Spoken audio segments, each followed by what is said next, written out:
우리 하나님께서 우리에게 주시는 말씀 함께 읽도록 하겠습니다. 구약성경 창세기 17장 1절부터 8절까지 말씀입니다. 구약성경 창세기 17장 1절부터 8절까지 말씀, 제가 한 절, 여러분들이 한 절 교독하도록 하겠습니다. 아브라함이 99세 때에 여호와께서 아브라함에게 나타나셔 그에게 이르시되 나는 전능한 하나님이라. 너는 내 앞에서 행하여 완전하라.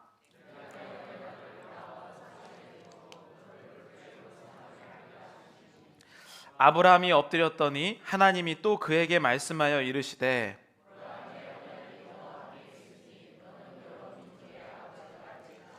이제 후로는 내 이름을 아브람이라 하지 아니하고 아브라함이라 하리니 이는 내가 너를 여러 민족의 아버지가 되게 함이니라.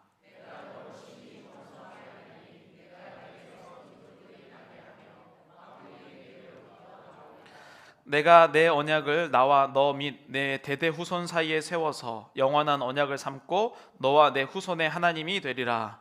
내가 너와 내 후손에게 내가 거류하는 이 땅 곧 가나안 온 땅을 주어 영원한 기업이 되게 하고 나는 그들의 하나님이 되리라. 아멘. 네, 오늘 창세기 17장 1절에서 8절까지 말씀, 이제 지난주까지 저희가 히브리서를 38주 함께 나누고 이제 한 16주 정도 하나님의 이름에 관한 이 말씀을 전하려고 합니다. 하나님의 이름 시리즈 첫 번째, 오늘은 하나님의 이름이라는 내용보다는 이 이름을 대하는 이 태도, 이것에 대해서 저희 첫 번째 시간 나누도록 하겠습니다.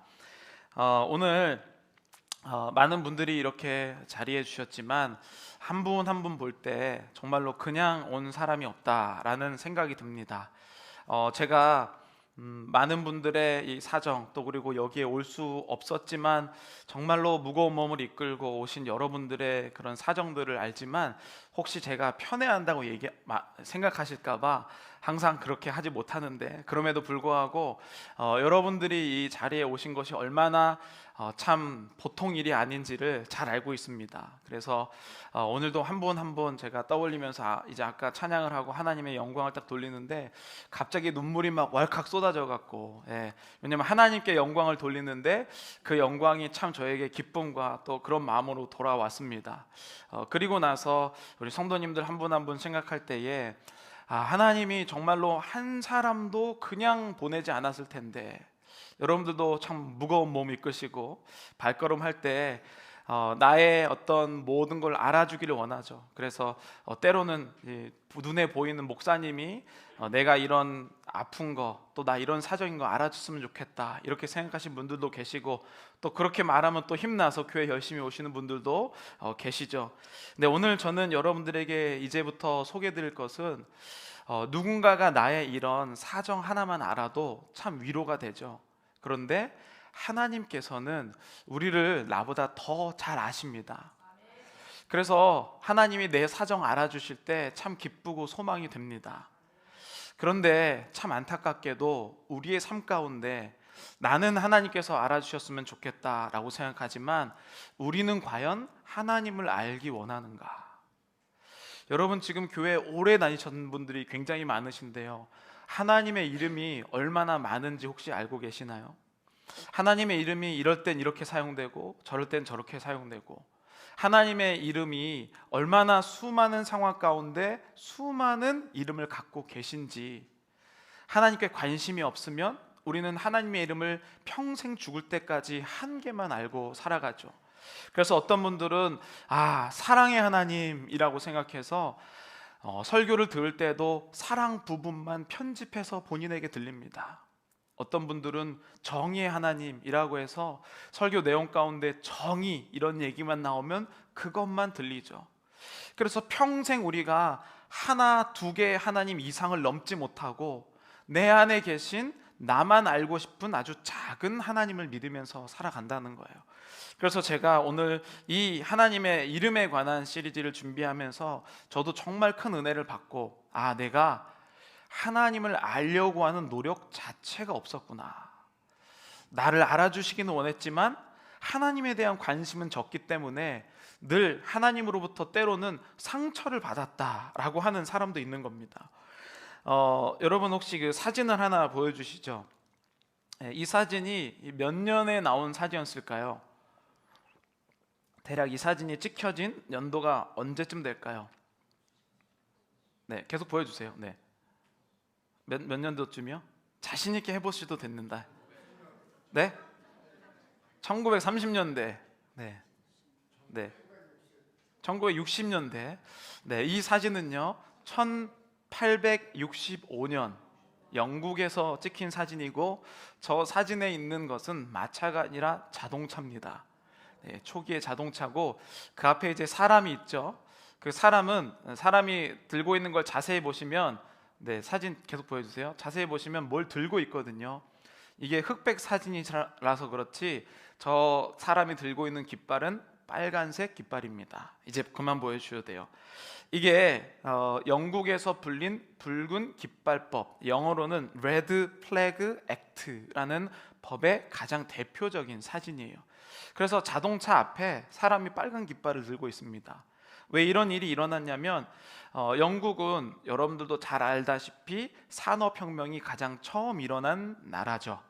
그래서 우리가 아는 이 와트라는 사람이 증기기관, 그래서 사람이 동력으로 할 수 있는, 그 전까지는 말 몇 마리가 움직이는지 힘의 기준이었는데, 그때부터는 이제는 기계가 움직이는 것으로 바뀌었죠. 그래서 사람이 한 명이 할 일, 두 명이 할 일, 세 명이 할 일, 또 수많은 사람이 할 일을 이 와트가 만든 증기 이 엔진을 가지고 일어나기 시작합니다. 그래서 영국은 산업이 굉장히 빨리 발달하고 전 세계에 많은 영향력을 미칩니다. 그런데 유독 영국이 뒤처진 분야가 있으니 바로 영국의 자동차 분야예요. 어떻게 이렇게 모터를 가장 먼저 개발하고도 늦춰질 수 있었냐면 바로 이 사진 때문입니다. 이 사진은 뭐냐면, 자동차가 너무 위험하기 때문에 자동차 한 대가 움직이려면 반드시 운전사, 기관원, 그리고 기수, 그래서 아까 그 차에도 보면 총 4명 탈 수 있는데 2명이 운전을 하시는 거고, 1명은 앞에 있기 때문에 2명밖에 못 타요. 그런데 그 자동차의 최고 속도가 6.4km, 그리고 시내 안에서는 3.2km. 그래서 이 앞에 있는 기수, 빨간 깃발을 든 사람이 이 깃발을 들고 내리는 것에 따라서 자동차가 움직이고 멈춥니다. 그러니까 사람의 속도를 못 넘는 것으로 자동차가 되었죠. 그래서 이렇게 자동차를 제한하게 된 이유는 당시에 마차 산업이 여기를 꽉 잡고 있었기 때문이에요. 마치 이제 자동차가 나타나면 마차가 다 망해서 우리 굶어 죽을 거다라고 하는 것 때문에 이 레드 플래그 액트라는 법이 나와서 영국의 자동차 발전을 저해했고, 그 결과 독일과 미국이 세계의 자동차 산업을 장악하게 됐죠.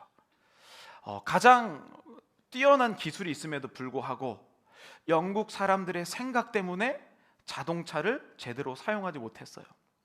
우리는 하나님의 자녀들이에요. 하나님은 온 우주 만물을 창조하시고 위대하시죠. 하나님의 이름은 사실 하나로 부르기도 어려울 정도로 하나님은 크시고 놀라우신 분입니다. 그런데 그 영광의 하나님이 나라는 사람에게 들어오셔서 마치 빨간 깃발을 들면 하나님이 역사하시고, 제가 빨간 깃발을 내리면 하나님 가만히 계세요. 마치 내가 내 마음의 마차를 하는 것처럼 이미 내가 프로그래밍된 내가 있잖아요. 그런데 나의 마음에 하나님이 지금 잘못 들어오신 것처럼 하나님을 제한하고 하나님을 못 움직이시도록 만든다는 거예요. 그래서 하나님은 엄청나게 크신데 하나님을 마치 마차처럼 빨간 깃발을 들고 내리고 하는 마음으로 우리가 하나님을 맞이하고 있습니다. 여러분들은 하나님을 얼마나 아십니까? 하나님은 나의 눈에 갇힐 수 없고, 나의 귀에 갇힐 수 없고, 나의 머리에 갇힐 수 없으신 분이죠. 근데 여러분들이 지금 이해하시는 하나님은 어떤 수준이세요?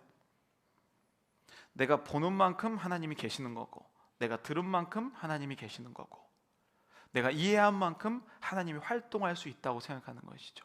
마치 내가 영국의 깃발법처럼 내가 보이는 데서만 하나님이 역사한다고 생각하는 아주 작은 하나님을, 딱 나만한 하나님을 믿고 있다는 겁니다. 하나님의 이름을 우리가 구한다는 것은요, 나만한 하나님을 넘어서기를 우리가 바라는 마음입니다. 나를 성장하지 못하게 하는 것은 나예요. 왜냐하면 내가 이해할 수 없으니까. 저는 이 말을 굉장히 좋아하는데요. 고기를 좋아해서 그런 게 아니라 이 말에 굉장히 이 유명한 뜻이 있기 때문이에요. 고기도 먹어본 몸이 먹는다. 이 말을 제가 고기를 좋아해서 그런 게 아니라 진짜 먹어본 사람이 맛을 알아요. 못 먹어본 사람은 그게 무슨 맛인지 몰라서 비싼 음식을 먹고도 후회하는 경우가 많죠. 하나님을 여러분들이 정말 믿고 싶다면 하나님이 누군지 궁금해 하시기를 원합니다. 하나님이 궁금해하지 않으면 하나님의 역사를 그냥 나만큼만 믿고 그냥 그렇게 살아가는 것이죠. 성경에 나오는 인물들은요, 내가 상상할 수 없을 정도로 정말 위대한 일들이 많이 일어나거든요. 막 죽은 사람이 일어나고, 눈을 안 보이는 사람이 뜨게 되고, 못 걷는 자가 걷게 되고, 뭐 죽을 병이 낫게 되고, 이러한 수많은 일들이 일어나는데 왜 나에게는 이러한 일들이 더 이상 일어나지 않는가? 왜냐하면 나는 하나님을 딱 나만큼 믿고 있거든요. 이제부터 저희가 하나님의 이름들이라는 시리즈가 시작되는데, 오늘 설교의 주제는요, 하나님의 이름이 궁금해지는 것까지예요. 여러분들이 하나님의 이름이 궁금해서 하나님의 이름이 뭘까라는 마음만 가져도 오늘은 행복한 주일이에요. 그러면 여러분, 성경에서는 왜 하나님의 이름을 여러 개로 표현했을까? 어떤 진보적인 학자들은요, 이것을 이제 편집설, 문서 비평, 뭐 여러 가지 종류에서 이렇게 표현을 해요. 뭐 여러분들이 성경에 보시면 여호와도 있고 엘로힘도 있고, 오늘 본문의 1절에 나오는 전능한 하나님이라고 하는 엘샤다이도 있고, 에헬로이호이, 뭐 이렇게 여러 가지 이름이 있거든요. 근데 진보적인 학자들은 이 여러 가지 이름을 믿었던 각 부족이 있었다고 믿어요. 뭐 여호와를 믿었던 부족, 엘로힘을 믿었던 부족, 엘샤다이를 믿었던 부족, 이 부족들이 하나로 모였기 때문에 이렇게 된 거다라고 표현을 해요. 그러나 저는 그 의견에 반대합니다. 저는 뭐라고 믿냐면, 하나님이 너무 크시기 때문에 그 각 부분으로 하나님이 나타나셨을 때의 이름이다. 이게 떨어졌네. 네, 이름이다 라고 그렇게 생각을 해요. 그래서 우리는 하나님을 대할 때 얼마나 크신 분인지를 항상 기대해야 됩니다. 성경이 쓰여진 이유는요, 생각보다 간단합니다. 하나님이 스스로 하나님이 누구인지를 알려주시기 위해 쓰여진 글이죠. 그래서 우리는 성경을 계시라고 불러요. 하나님이 직접 우리에게 알려주신 것, 그것이 바로 계시예요. 그래서 성경을 읽을 때 성경을 몇 번 읽느냐 보다 하나님이 궁금해서 성경을 읽는 게 훨씬 더 우리에게 능력으로 다가옵니다. 우리가 불교가 다른 것은, 불교는 성경을 매독하고 몇 번 읽으면 불경처럼 우리에게 능력이 막 발휘된다라고 생각하지만, 성경은 여러분들이 한 문장을 읽으셔도 하나님의 능력, 하나님을 기대하면 그 한 문장이 여러분에게 능력으로 다가온다는 거예요.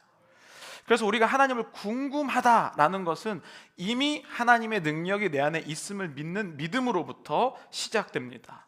그래서 우리는 하나님의 이름을 알 때 우리의 태도가 달라져요. 여러분들도 다 각자 이름이 있으시잖아요. 부모님께서 제 이름을 지어주셨을 때 저는 이제 호자, 마지막 끝자가 호자 돌림이고 가운데는 부모님이 지어주신 이름이어서 머리 숫자를 써서 어떤 무리에서 이제 리더가 되라, 네, 이런 내용으로 저희 부모님께서 이름을 지어주셨어요. 그래서 리더가 됐는지도 모르겠어요. 그런데 제가 이 이름에 대해서 생각하면서 나는 이름을 지어본 적 있나? 라는 생각이 들었습니다. 근데 정말로 신기하게도 저는 무생물, 뭐 자동차나 이런 거에 이름을 지어준 적은 있지만 살아있는 생물에는 한 번도 제가 이름을 지어준 적이 없더라고요. 근데 유일하게 제가 지어준 이름이 있으니 저의 첫째가 태어날 때 이름을 지었습니다. 제 첫째 이름이 이원빈이에요. 그래서 가운데 자가 원자 돌림이고 빈은 이제 제가 지은 거예요. 그래서 원빈이라고 하면 처음에 들으면 저를 잘 모르시는 분들은 굉장히 웃어요. 잘생긴 이 연예인 원빈을 카피해서 좀 생각이 없는 분이다, 이렇게 저를 여기시는 분들이 잘 모르시는 분들 중엔 있어요. 제가 2011년에 저희 첫째가 나왔는데 그때 이제 달라스에 살았습니다. 근데 이제 이름을 지으려고 첫째니까 얼마나 많은 고민을 했는지 원자를 딱 써놓고 기역부터 희응까지 모든 글자를 다 써봤어요. 원, 뭐, 기, 뭐부터 시작, 기역부터 모든 자음과 모음을 결합해서 원자를 쫙 다 써봤어요. 근데 아무리 봐도 너무 촌스럽더라고요. 가운데 원자가 들어간다는 게 너무 촌스럽구나. 그러다가 고민하는 중에 새벽에 갑자기 하나님 어떤 마음을 주셨냐면 의미에 대해서 마음을 주신 거예요. 의미. 그래서 내가 모양만 멋지게 지는 게 아니라 의미를 한번 생각해 봐야겠다 라고 생각하다가 원자를 가운데 원자가 들어가는데 이게 이제 인명 한자이기 때문에 뜻이 막 그렇게 중요하지 않아서 저는 이 원자를 근원 원자를 씁니다. 근원원. 그리고 이제 빈자를 쓰는데 이 빈자는 먼저 이제 한자 첫 번째 글자 보여주시죠. 이것은요, 한문 잘 하시는 분들은 아시겠지만 이 손님 빈자예요. 손님 빈자. 근데 저희 아들이 쓴 빈자는 이 빈자가 아니고 여기에 하나가 더해집니다. 두 번째를 보여주시면 사람 인자가 더해져요. 그래서 합쳐지면 요것도 빈이거든요. 근데 이 빈은 인도할 빈이에요. 그래서 손님 빈자에 사람 인자가 쓰여 있고 가운데는 근원원이에요. 자세히 보면 사람이 손님을 근원에게로 인도하는 사람. 그래서 하나님께로 영혼을 인도한다는 아주 멋진 뜻이 담겨 있습니다. 연예인 이름 따라한 거 아니에요. 이렇게 이름을 지을 때는 굉장히 깊은 의미가 있고, 또 저는 이제 한문도 해야 되지만 미국 병원은요, 아이를 낳으면 이름을 써내지 않으면 이 퇴원을 못해요. 출생신고를 병원에서 해서 내야 되거든요. 근데 이제 영어 이름을 지어야 되는데 그냥 영어이기보다는 한국 이름이 미들에 들어가고 first name이 영어로 하기를 원했어요. 그래서 이런 원빈이라는 이름을 가진 영어가 뭐가 있을까라고 생각하다가 찾은 것이 바로 크리스토퍼라는 이 성인이었어요. 이 사람은 AD 251년에 네프로보스라고 하는 원래 이름이 있었습니다. 근데 굉장히 힘도 세고 키가 큰 사람이었어요. 그런데 이 사람이 자기의 힘을 자랑하면서 사람들에게 힘을 뽐내고 있을 때 어느 날 강을 건너는 일들을 도와줍니다. 그래서 쭉 강을 건너는 일들을 도와주다가 하루는 작은 아이가 탔는데 강을 건너는데 건널수록 점점 무거워지는 거예요. 그동안 자기가 자기 힘으로 다 날라서 굉장히 거뜬하게 날랐는데 한 명이 계속 무거워져서 지팡이를 짚고 겨우 강을 건너게 됐는데 그 아이를 딱 돌아보니 그게 바로 아기 예수님이었던 거예요. 그래서 이 아이가 이렇게 얘기해요. 자네는 지금 온 세상을 옮기고 있는 것이다. 나는 바로 자네가 찾던 왕 예수 그리스도라네. 이렇게 얘기를 해요. 그래서 그 날랐던 지팡이에 뭐 싹이 나고 뭐 이런 신비한 일들이 있었다라고 해서 크리스토퍼로 이름이 바뀌는데, 이름은 이 크리스토퍼라는 이름은 크리스토스와 페레인이 합쳐진 단어로 그리스도를 어깨에 짊어지고 간다라는 뜻이에요. 그래서 자기를 자랑했던 사람이 예수님을 짊어지는 것처럼 다른 사람들을 짊어지고 도와주는 사람이란 뜻이 바로 크리스토퍼예요. 크리스토퍼 원빈리, 앞으로 이런 사람이 되었으면 좋겠다라는 마음으로 제가 그 이름을 지었죠. 여러분들, 하나님이 여러분들을 이 땅에 보내셨을 때 이런 인간 아버지가 자신의 자식을 두고 지었던 이름보다 훨씬 더 깊은 의미와 그 기대를 가지고 이 땅에 보내셨을 거예요. 우리는 그냥 어쩌다 보니까 이름이 걸려서, 예전에 어른들이 뭐 이제 제가 이름을 올릴 수는 없지만 뭐 이제 각종 그 막 안 좋은 이름들이 올렸잖아요. 뭐 그냥 뭐 다 뭐 자로 끝나고 그 다음에 뭐 이렇게 뭐 언년이도 있고 막 이렇게 막 나왔잖아요, 그렇죠? 그런 종류의 이름이 아니라 하나님께서 우리를 이 땅에 보내셨을 때 그냥 보통으로 보내셨지 않다는 거예요. 그래서 우리는 나의 이름의 의미를 물어볼 때 하나님, 도대체 내가 어떤 사람입니까? 라고 묻는 것이 이름의 의미의 시작이에요. 오늘 그래서 여러분들이 잘 아시는 것처럼 아브람이 아브라함 된 이야기가 나와요. 너무나도 유명한 내용이죠. 그런데 아브람이 아브라함 된 것보다 더 중요한 사실이 있어요. 우리 1절 함께 읽어보도록 하겠습니다. 창세기 17장 1절 함께 읽겠습니다. 아브라함이 그에게 이르시되 나는 전능한 하나님이라 너는 내 앞에서 행하여 완전하라. 네, 조건이 있죠. 99세에 나타났어요, 아브라함이. 그리고 먼저 하나님께서 하나님의 이름을 알려주셨어요. 나는 전능한 하나님이라. 이거를 엘샤다이라고 부르죠. 하나님의 이름이 먼저 나오는 이유가 있어요. 하나님의 이름이 나올 때에 본인의 인생이 바뀌기 때문이에요. 그래서 하나님의 이름이 궁금해하면 우리의 인생의 전환점을 맞이하게 됩니다. 그런데 여러분, 오늘 여기에 보면 아브라함이 99세라고 그렇게 표현을 했거든요. 근데 실제로 아브라함이 하나님을 만나서 명령을 시행할 때는 몇 살이었을까요? 75세였어요. 지금은 17장인데 창세기 12장에 이미 아브라함을 만나 주세요. 창세기 12장 4절, 이에 아브라함이 여호와의 말씀을 따라갔고 롯도 그와 함께 갔으며 아브라함이 하란을 떠날 때에 75세였더라. 이렇게 표현해요. 그러니까 지금 75세부터 99세까지 24년의 기간 동안 아브라함이 하나님이 누군지도 모르고 열심히 순종하면서 나왔다는 거예요. 참 신기한 일 아닙니까? 그리고 마치 나랑 참 비슷해요. 여러분, 여기 교회 다닌 지 다 오래되신 분들이 굉장히 많으신데 교회 다닐 때 하나님이 누군지 궁금하셨습니까? 아니면 나만을 궁금해 주기를 원하셨습니까? 여지까지 하나님은 나를 궁금했으면 좋겠지만 하나님은 궁금하지 않은 상태라면 이 24년 안에 들어가 계신 거예요. 아브라함이 하나님께서 본인의 이름을 말씀하시기까지 아브라함은 왜 이렇게 힘든 인생을 살았을까? 지금 4절에 75세였다라고 이야기하기 전에 하나님은 똑같은 약속을 해주시는데 창세기 12장 1절부터 3절 우리 함께 읽어보겠습니다. 여호와께서 아브라함에게 이르시되 내가 내게 보여줄 땅으로 가라. 내가 너로 큰 민족을 이루고 내게 복을 주어 내 이름을 창대하게 하리니 너는 복이 될지라. 너를 축복하는 자에게는 내가 복을 내리고 너를 저주하는 자에게는 내가 저주하리니 땅의 모든 족속이 너로 말미암아 복을 얻을 것이라 하신지라. 아멘. 하나님이요 아브라함을 처음 불러주셨을 때 뭐라고 했습니까? 너로 큰 민족을 이루고 라고 표현을 했어요. 근데 아브라함은 하나님이 궁금하지가 않기 때문에 민족이란 이야기는 닫고 시작했어요. 내가 복받는 것, 하나님이 나에게 관심 가져주시는 것. 그러니까 24년의 시간을 지날 때에 이 아브라함은요, 하나님은 분명히 아브라함을 보낼 때에 민족의 아버지라고 보내셨는데 그는 하나님의 이름을 몰랐기 때문에 나의 아버지만 떠올리고 하는 인생이었어요.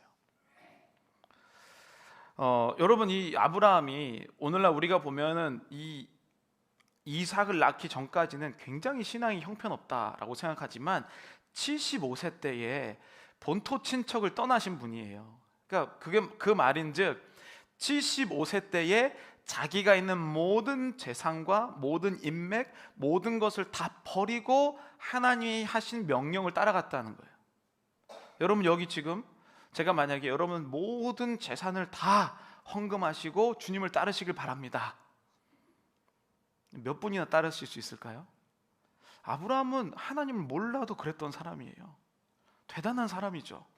그래서 이 아브라함이 아무것도 모르고 전 재산 다 팔고 하나님을 따라갔는데 문제가 뭔지 아십니까? 하나님이 누군지 제대로 몰랐다는 거예요.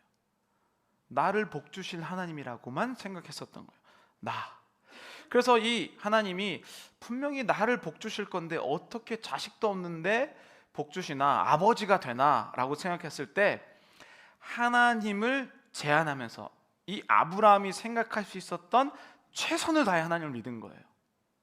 여러분도 마찬가지예요. 하나님을 궁금하지 않고 나에게만 관심이 있을 때 최선을 다해서 하나님을 믿으시잖아요. 근데 아브라함은 그의 결과가 뭔지 아십니까? 하나님이 궁금하지 않고 최선을 다할 때 나왔던 결과가 바로 이스마엘이에요. 이스마엘. 왜냐하면 인간적인 것에 하나님의 생각이 없으니까 내가 인간적으로 최선을 다할 때 만약에 아버지가 된다면 어떻게 아버지가 될까? 일단 사라는 아들을 못 낳지. 그럼 어떻게 아들을 얻을 수 있을까? 고민하다가 이제 여종을 통해서 아들을 낳은 거예요. 그러니까 하나님이 누군지 몰라서 자기 나름대로는 열심히 했지만 결국엔 그것 때문에 얼마나 힘든 인생을 사는지 몰라요. 그리고 여러분, 창세기 오늘 17장 1절인데 창세기 17장 바로 전에 16장 16절을 함께 읽어보겠습니다. 하갈이 아브람에게 이스마엘을 낳았을 때에 86세였더라. 86세부터 99세까지 13년 동안 기록이 없어요. 아브라함이 나의 하나님이라고 해서 자기가 생각하는 하나님을 인 줄 알고 믿고 따라갔을 때, 이름이 궁금하지 않았을 때, 자기 자신만 궁금한 인생이었을 때 결국엔 결과로 11년 뒤에 이스마엘을 낳아요. 근데 그게 아니었던 거예요. 그러니까 마치 하나님이 약속은 해줬지만 지키지 않는 것처럼 하나님은 없어. 기록이 없을 정도로 그 인생의 13년은요 아마 굉장히 어려운 시기였을 거예요.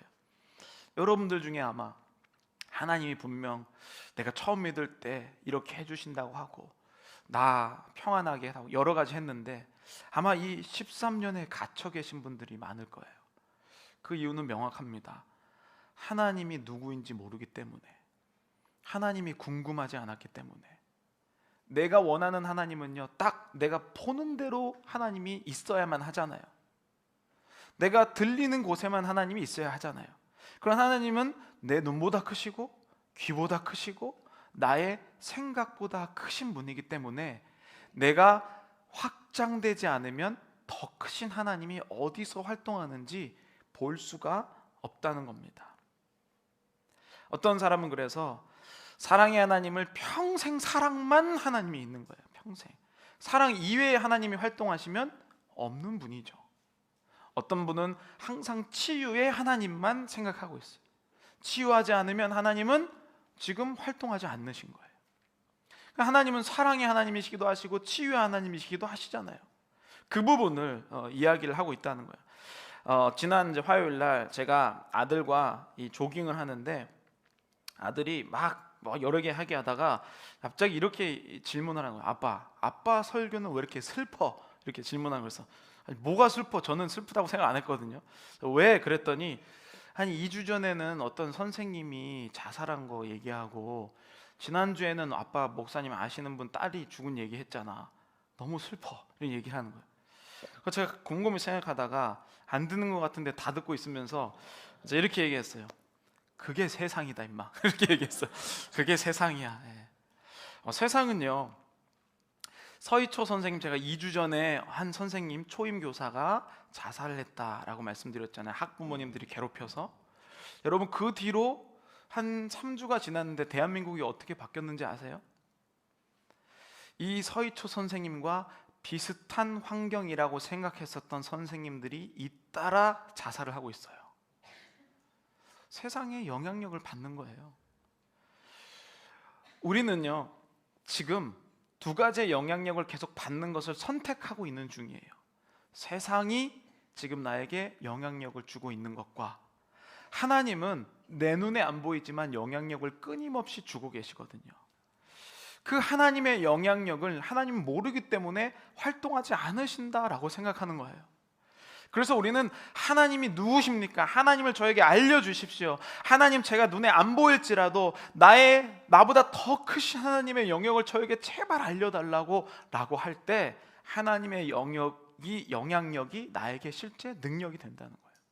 여러분, 왜 이렇게 기도하고 교회 나오는데도 힘든 일이 연속되는가? 하나님을 나만큼만 이해하기 때문이죠. 여러분, 우리의 삶을 돌아보면 제가 이렇게 멀쩡해 보이지만 얼마나 스스로 자괴감을 갖고 스스로 무기력함에 빠지는지 몰라요. 한동안에는 한 1년 동안 밖에도 거의 나가지 않고 무기력에 빠진 적이 있어요. 심지어는 스스로 내가 필요가 없구나, 내가 스스로 목숨을 끊으면 뭔가 이야기를 할 수 있지 않을까, 이런 생각을 해본 적도 있어요.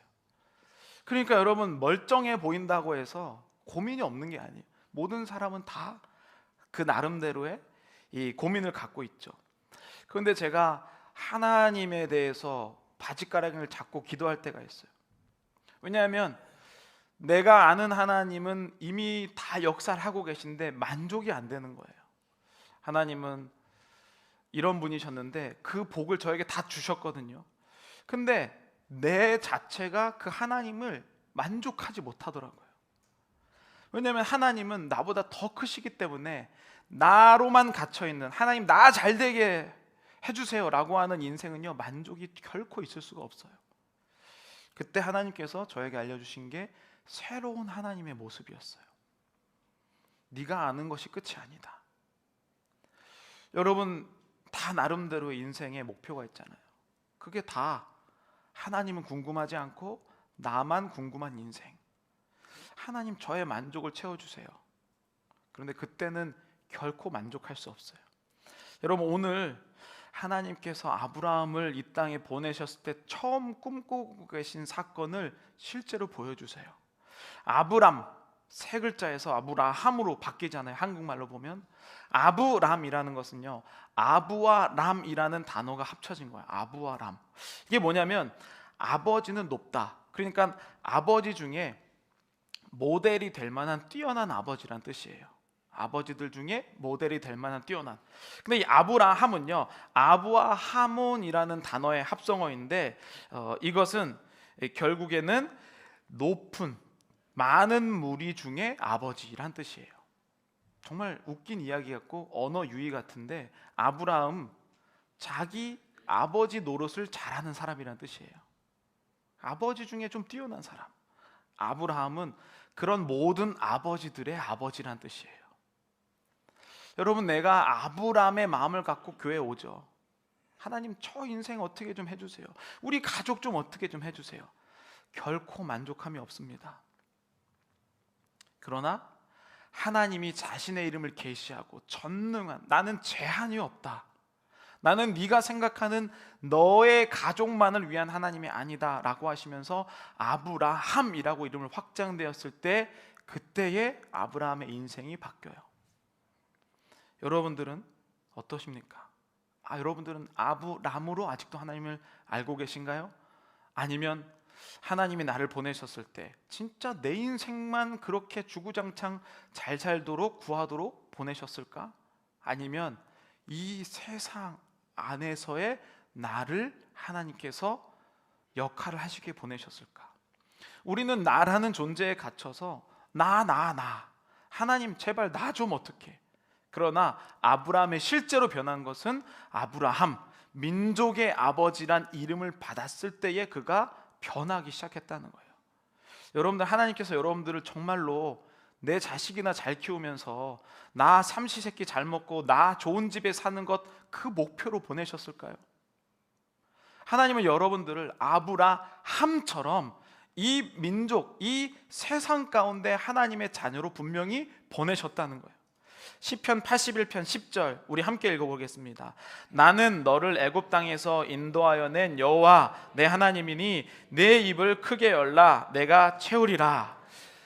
여러분, 이 말씀을 볼 때, 이 기도할 때 요 본문 많이 내 입을 크게 열라 내가 채우리라. 그래서 입을 진짜 크게 열고 기도하시는 분도 계시고, 아니면 기도 막 제목을 넓게 이렇게 하시는 분도 있는데, 사실은 여러분, 하나님의 우리가 집중해서 보면요, 하나님이 어떻게 본인을 소개하는지 보면 알아요. 나는 너를 애굽 땅에서 인도하여 낸 여호와라. 이제 나중에 우리가 여호와라는 이름에 대해서도 이제 또 나눌 건데, 특별히 왜 애굽 땅에서 인도해낸 여호와라고 하셨을까요? 우리가 그러면 이스라엘 백성들이 그 이집트에 있을 때 그 상황을 가보면 되잖아요. 요셉이 이집트의 총리가 돼서 수많은 세월이 지나서 이제 우리가 알기로는 한 200만 명이 이스라엘의 민족들이 이집트에 있었다는 거예요. 부담은 되겠죠. 그러나 우리가 생각하는 것처럼 손발 묶여서 사는 그러한 종이 아니에요. 자발적으로 묶여 있는 종이죠. 여기 떠나면 갈 곳이 없다라고 생각하는 종들이었던 거예요. 근데 여러분, 만약에 여러분들이 그 시대에 지금 내가 이스라엘 사람으로 살고 있어요. 그럼 만약에 내 집안이 잘 된다라고 하면요, 이민 가면 돼요. 이사. 그냥 나만을 위해 사는 사람은요, 거기에 굳이 포함되지 않고 몰래 빠져나가서 다른 나라에 이사 가면 되는 문제였습니다. 아무런 문제가 되지 않아요. 근데 왜 하나님은 애굽 땅에서 인도해낸 여호와라고 얘기하냐면, 민족이 움직이는 건 다른 문제이기 때문이에요. 민족이 움직이는 거. 여러분들 다 내 고민만 할 때, 뭐 교회에서 상처받으면 툭하면 뭐 교회에 옮기고, 상처받았다고 해서 사람이랑 이제 손절하고 끊고, 내 문제로는요 아주 간편한 일이에요. 그러나 민족이라는 걸 생각했을 때 200만 명이 움직이는 것은 보통 일이 아니거든요. 그러나 하나님은 그런 종류의 마음으로 나를 지금 이 땅에 보내셨다는 거예요. 민족으로 움직일 마음으로. 그게 아브라함이에요. 우리는 얼마나 정말로 편협한지, 하나님이 궁금하지도 않고 민족은 소용도 없고 그냥 나 아브라함. 그래서 아브라함이 그 결론으로 이스마엘 때문에 지금 중동과 우리가 이렇게 힘든 거잖아요. 아브라함이 낳은 이스마엘의 후손들이 지금 이스라엘과 전쟁하느라고 전쟁이 끊이지 않아요. 인간이 만든 것의 결과. 출애굽기 3장 13절 14절 왜 모세가 이런 꿈을 꾸게 됐는지 나옵니다. 모세가 하나님께 아뢰되 내가 이스라엘 자손에게 가서 이르기를 너희의 조상의 하나님이 나를 너에게 보내셨다 하면 그들이 내게 묻기를 그의 이름이 무엇이냐 하리니 내가 무엇이라고 그들에게 말하리이까. 하나님이 모세에게 이르시되 나는 스스로 있는 자이니라. 또 이르시되 너는 이스라엘 자손에게 이같이 이르기를 스스로 있는 자가 나를 너에게 보내셨다 하라. 여러분, 모세가 원래 자기만을 위해서 사는 사람이었잖아요. 이집트 왕궁에서 왕자로 살았지만 정의감에 불타서 자기 민족이 죽는 걸 보고, 당하는 걸 보고 죽여서 도망가면서 광야에서 이 장인 이드로의 집에서 살잖아요. 그때 왜 그렇게 살았습니까? 자기 살려고. 나 한번 내 인생 어떻게 잘 살아보려고. 그런데 지금 하나님이 이런 자기만을 위해 살고 있는 모세에게 뭐라고 얘기했냐면 너의 민족을 위해서 지금 다시 이집트로 돌아가라고 얘기해요. 여러분, 우리 신앙생활이 딱 요 순간입니다. 나를 위해서 하나님 믿는 줄 알았더니 하나님께서 너의 나라와 민족과 이 세상을 위해서 가라 라고 얘기하셔요. 근데 그때 모세가 뭐라고 하나님께 질문하냐면 하나님, 근데 제가 갈 수는 있는데 뭔데요? 제가 뭔데? 나를 보내신 분이 누군지는 알아야 제가 뭘 할 거 아닙니까? 여러분, 그래서 아브라함의 인생을 사는 사람은요 하나님이 궁금하지 않을 수가 없어요. 여러분, 내가 내 인생을 살 때는 그냥 나만 설명하면 돼요. 나는 어디서 태어났고 뭐 직업이 뭐고 명함 꺼내서 이렇게 얘기하지만 하나님의 일을 할 때는요 내 하나님이 누구인지 모르면 한마디도 못해요. 그러니까 그냥 교회 와봐, 좋은 일 있어, 이런 수준에 밖에 하나님을 설명할 수 없는 거예요. 하나님이 누구신지 모르기 때문에. 그래서 모세가 이제 나중에 이 본문도 다루겠지만 스스로 있는 자라라고 하는 하나님의 이름을 듣고 그때 모세가 변해서 가요.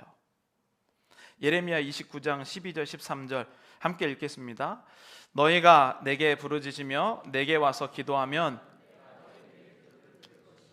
너희가 온 마음으로 나를 구하면 나를 찾을 것이요 나를 만나리라. 아멘. 이 본문도 또 기도할 때 아주 많이 사용한 본문이에요. 그래서 여러분들이 어떤 작정하는 일이 있을 때 부르짖으며 너희 기도로 나를 찾으리요 나를 만나리라, 이거로 막 기도를 하시거든요. 그래서 하나님, 이번에 이 문제가 있네, 이 문제를 해결하기 위해서 막 이 본문 한번 쫙 외치고 그다음 기도하시잖아요. 이 본문은 정말 본질적으로 그것과는 전혀 다른 이야기예요.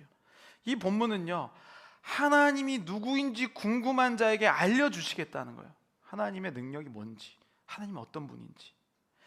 아브람으로 읽으면 자기가 이 본문을 놓고 하나님 이렇게 해주세요 라고 하는 것으로 읽을 수 있겠지만, 아브라함이 보는 이 예레미야 29장 12절 13절은 하나님이 얼마나 큰지, 지금 내가 하나님보다 더 큰 하나님을 좀 보여주세요, 이런 내용이라는 거예요. 더 큰 하나님을 알 때 나의 태도가 바뀌어요. 마지막으로 우리 오늘 본문 1절을 함께 읽겠습니다. 나는 전능한 하나님이라 너는 내 앞에서 행하여 완전하라. 여러분, 전능한 하나님인데 완전하라 라고 표현해요. 여러분, 사람이 완전할 수 있습니까?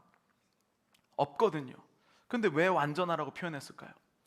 여기서 말하는 완전이라는 것은요 하나님이 나를, 아브라함을 처음 창조했을 그 모습으로 다시 돌아가라는 뜻이에요. 하나님이 아브라함을 보냈을 때 제가 제 아들 보내면서 밤에 원자부터 기영님부터 다 가고 크리스토퍼 고민하는 그 고민보다 더 큰 기대와 소망으로 여러분들 이 땅에 보냈는데 고작 나만을 위해 살고 있는 나는요 불완전한 인생을 살고 있는 거예요. 하나님이 지금 나는 전능한 하나님이라고 고백했을 때 하나님이 여러분들에게 지금 완전하기를 기대해요. 내가 너를 이 땅에 보냈을 때 얼마나 기대하고 이 땅에 보냈는데 평생 너의 기도 제목이 나 잘 먹고 잘 살고 내 자식까지만 있다면 하나님은 얼마나 슬프실까. 전능하신 하나님이기 때문에 가능한 일이에요. 여러분 하나님이 궁금하십니까? 오늘 본문 쭉 읽어보면 이렇게 돼요. 아브라함은요 그 이후로부터 하나님이 약속을 받는데 그냥 아버지, 좋은 아버지, 그냥 아버지만 되는 게 소원이었는데 하나님은 열국의 민족의 아버지가 되게 해준다고 말씀하세요. 그냥 잘 살려고 했는데 심히 번성하리라 라고 약속해 주세요.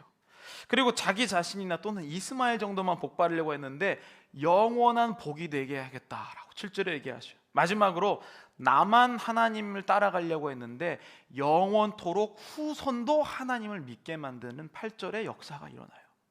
아브라함, 나를 위한 인생에서 하나님의 이름을 알 때에 아브라함으로 바뀌는 놀라운 일에 대해서 이야기하고 있습니다. 우리 마지막 찬양하면서 함께 기도하겠습니다. 여러분 오늘 이 말씀을 들으면서 하나님이 궁금하기를 간절히 소원합니다. 내가 너무나도 연약해서 딱 요 정도 수준으로밖에 생각할 수 없을 때 왜 이렇게 나는 늘 인생이 괴로운 거냐고 라고 생각했을 때 우리의 기도는 나에 머물러 있어요. 아브람, 이스마엘과 같은 열매들. 그래서 이것 때문에 오히려 인생이 괴로워지는 거예요. 하나님을 아는데 하나님을 믿고 있는데 하나님이 얼마나 크신지 모르기 때문에 이스마엘과 같은 열매들이 계속 생기는 거예요. 내 노력으로 막 하는 것. 그러나 하나님께서는요 우리가 하는 것이 아니라 하나님을 궁금해하면 하나님이 하나님의 이름을 알려주시고 나의 이름을 알려주신다고 말씀하셨습니다. 우리 시간 함께 전능하신 하나님 찬양하고 함께 기도하겠습니다.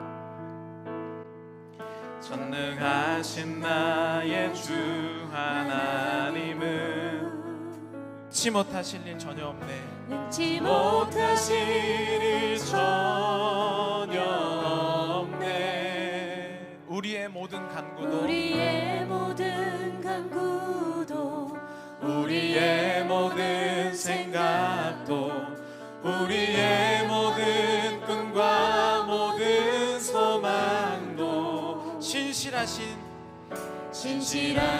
나의 주 하나님은 우리의 모든 괴로움 바꿀 수 있네. 모든 괴로움 바꿀 수 있네. 불가능한 일 행하시고 불가능한 일 죽은 자를 일으키시니 죽은 자를 일으키시니 그를 이길 자 아무도 없네. 이길 자 아무도 없네. 주의 말씀 의지하여 주의 말씀 의지하여 깊은 곳에 금을 던져 오늘 그가 놀라운 일을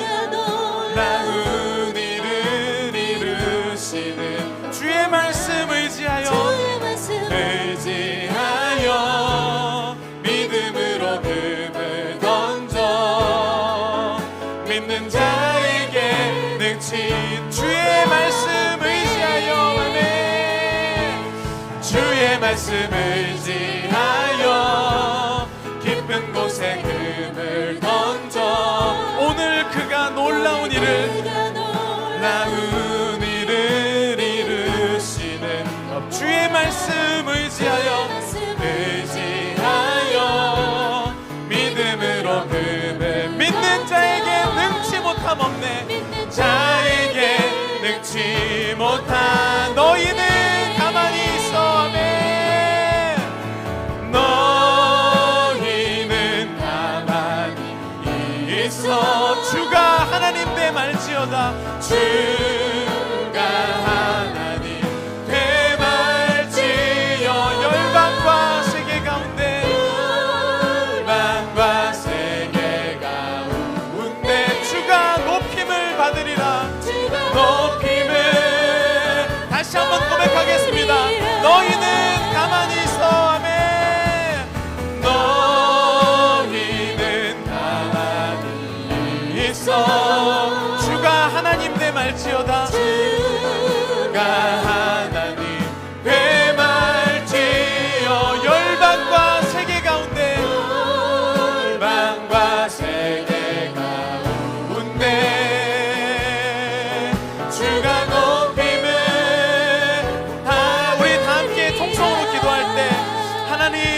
긍휼히 여겨주셔서 나만을 위해서 살았던 인생을 아브라함, 민족을 위한 사람으로 바꿔주시옵소서. 하나님이 궁금합니다.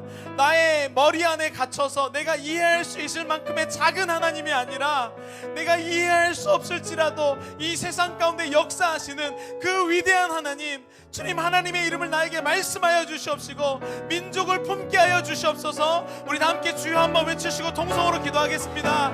주여